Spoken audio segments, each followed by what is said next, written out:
ஆண்டவரும் இரட்சகருமான இயேசு கிறிஸ்துவின் ஈடு இணையற்ற நாமத்தில் அன்றன்றுள்ளப்பம் வாசகர்களுக்கு எங்கள் அன்பின் வாழ்த்துக்கள். 2025 ஆண்டு ஜூன் மாதம் 10ஆம் தேதி செவ்வாய்க்கிழமைக்குரிய தின தியானம். இன்றைய தலைப்பு அன்பின் வாசனை. எபேசியர் 5:2 சொல்கிறது, கிறிஸ்து நமக்காக தம்மை தேவனுக்கு சுகந்த வாசனையான காணிக்கையாகவும் பலியாகவும் ஒப்புக்கொடுத்து நம்மில் அன்பு கூர்ந்தது போல நீங்களும் அன்பிலே நடந்து கொள்ளுங்கள். தெய்வீக அன்பு கர்த்தருக்கு முன்பாக ஒரு சுகந்த வாசனையாய் இருக்கிறது. நாம் கர்த்தரில் அன்பு கூறும் போதும் காண்கிற சகோதரர்கள் மேல் அன்பு கூறும் போதும் தேவனுடைய இருதயம் மகிழ்கிறது. அந்த அன்பின் வாசனையிலே அவர் களி கூறுகிறார். பிலிப்பி என்ற பட்டணத்தில் உள்ள சபையினர் அப்போஸ்தலனாகிய பவுலின் ஊழியத்திற்கென்று காணிக்கைகளை சேகரித்து அனுப்பிய போது அக்காரியம் அப்போஸ்தலனாகிய பவுலை மகிழ்வித்தது. அவர் சொல்லுகிறார், உங்களால் அனுப்பப்பட்டவைகளை சுகந்த வாசனையும் தேவனுக்கு பிரியமான உகந்த பலியுமாக எப்பாப்ராதித்துவின் கையில் வர பற்றி கொண்டபடியால் நான் திருப்தி அடைந்திருக்கிறேன். பிலிப்பியர் 4:18.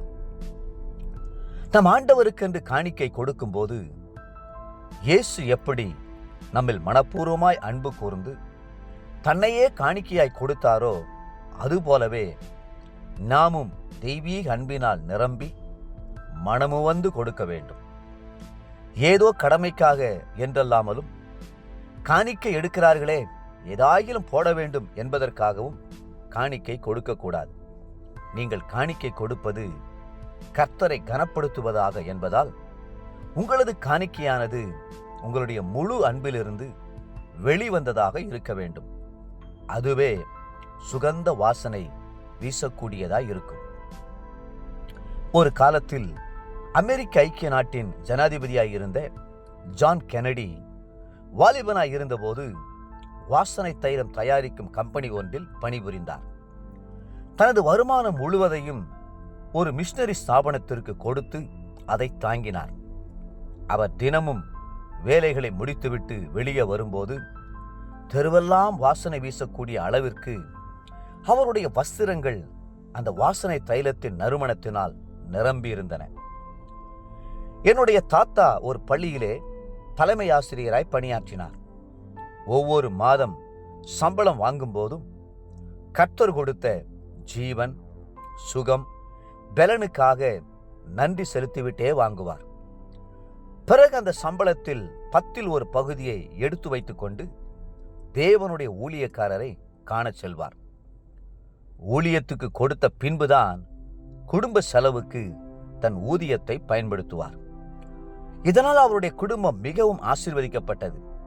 குடும்பத்தில் மன நிறைவும் திருப்தியும் சந்தோஷமும் சமாதானமும் எப்பொழுதும் நிலவியது.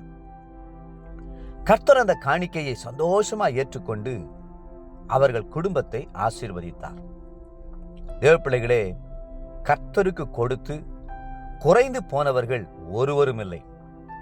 மனப்பூர்வமாய் நீங்கள் கர்த்தருக்கு கொடுப்பதை சுகந்த வாசனையாய் அவர் ஏற்றுக்கொள்கிறார். நிச்சயமாகவே வானத்தின் பலகணிகளை திறந்து கர்த்தர் உங்களை ஆசீர்வதிப்பார். இன்றைய நினைவிற்கு 2 கொரிந்தியர் 9:7. அவனவன் விசனமாயுமல்ல கட்டாயமாயுமல்ல தன் மனதில் நியமித்தபடியே கொடுக்க கடவன். உற்சாகமாய் கொடுக்கனிடத்தில் தேவன் பிரியமாயிருக்கிறார். இன்றைய வேத வாசிப்பு காலை 2 நாளாகமம் 34, 35 மற்றும் 36ஆம் அதிகாரங்கள். மாலை யோவான் 19ஆம் அதிகாரம் 1லிருந்து 22ஆம் வசனம் முடிய. அன்புக்குரிய அன்றன்றுள்ளப்பம் வாசகர்களே, மீண்டும் உங்களை வாழ்த்துகிறோம். மனப்பூர்வமாய் கர்த்தருக்கு கொடுங்கள். கர்த்தர் தாமே உங்களை ஆசீர்வதித்து மென்மேலும் உயர்த்துவாராக. ஆமென்.